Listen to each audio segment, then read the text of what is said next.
Hello everyone, welcome to a new video of my YouTube channel. So in this video I am going to show you that how you can check your hard disk, is there any problem or not. So for checking it you have to open the CMD. Don't open the CMD as default, you have to open it as run as administrator. Okay, then what you need to do, you have to write here WMIC. Okay, then the next command is you have to give is disk drive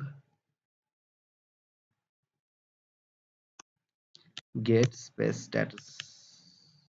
Disk drive get status, then hit enter.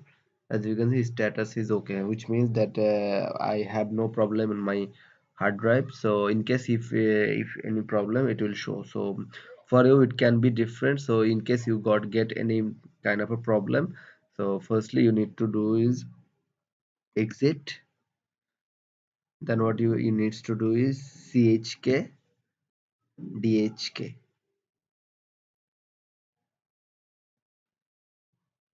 Sorry, CHKDSK.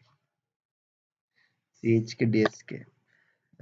In this command will start scanning on your hard drives, and if he finds any problem he will solve the problem. So you can try this one, so it will give you performance booster and it will increase your Windows performance. So I hope this video will help you a lot. So thank you, thanks for watching.